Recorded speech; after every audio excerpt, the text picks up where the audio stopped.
DM madam Archana Singh अपनी मां को सहारा देकर तेजी से अस्पताल की ओर बढ़ रही थी। मां की तबीयत अचानक बिगड़ गई थी, सांसें चढ़ी हुई, चेहरा पीला और दिल की धड़कन असामान्य। उन्हें ले जाने के लिए एम्बुलेंस भी नहीं बुलाई, बस एक पुरानी सी प्राइवेट गाड़ी निकाली, मफलर में चेहरा छिपाया और सीधे जिला अस्पताल पहुंच गई। जैसे ही वह इमरजेंसी वार्ड में पहुंची, वहां की हकीकत ने उन्हें अंदर तक हिला दिया। नर्स ने कहा, अभी सीनियर डॉक्टर पार्टी में हैं, सुबह तक इंतजार करो। अर्चना की आंखों में खून उतर आया। मां की हालत बिगड़ रही थी और यहां सिस्टम लापरवाह। पर उन्होंने अभी भी कुछ नहीं कहा। उनकी पहचान अभी भी छुपी हुई थी। तभी एक वार्ड बॉय बोला, अगर आईसीयू चाहिए तो 5,000 लगेंगे, नहीं तो मां जी को बाहर ही सुला दो। रात 10 बज चुके थे। मां को इमरजेंसी वार्ड के बेड पर लिटा दिया गया था। उनकी सांसें तेज चल रही थीं, हाथ कांप रहे थे। डॉक्टर ने जांच के बाद सिर हिलाया।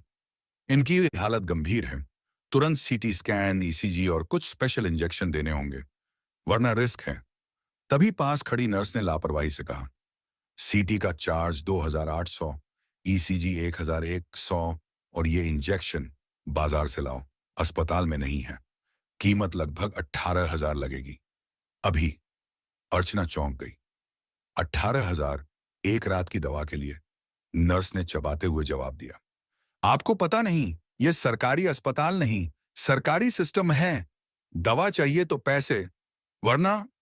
तभी पीछे से एक आदमी फुसफुसाया, दीदी, अगर चाहें तो मैं बाहर से सस्ती दवा दिला दूं, लेकिन थोड़ी चाय पानी मुझे भी चाहिए।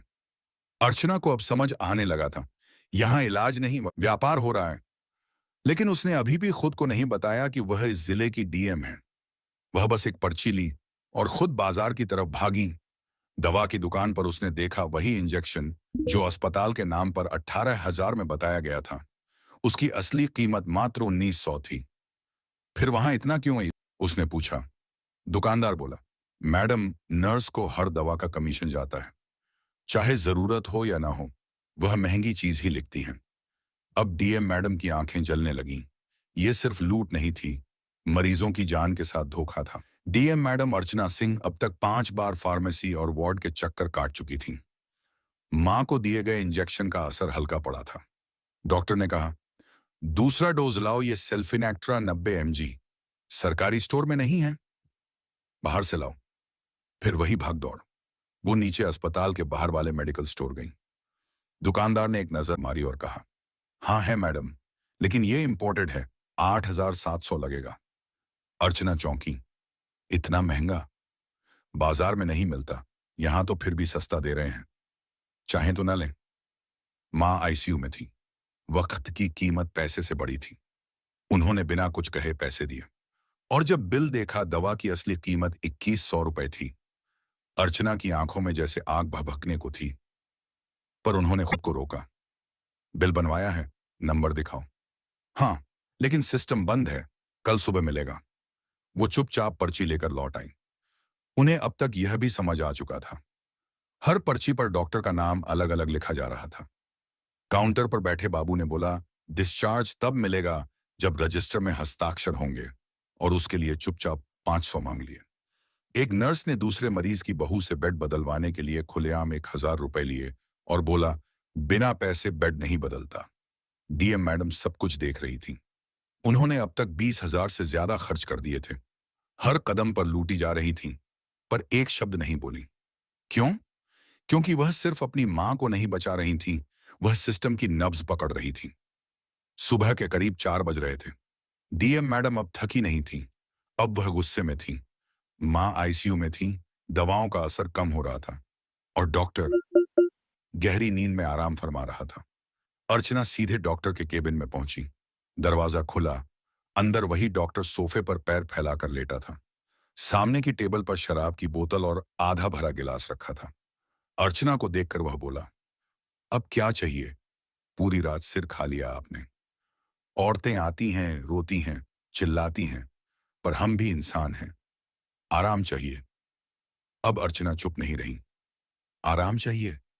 किस कीमत पर? किसी की मां की सांसें रुक रही हैं और आप शराब के साथ नींद बना रहे हैं। डॉक्टर उठ बैठा। अब उसकी आंखें लाल थीं, लेकिन नशे से नहीं, घमंड से।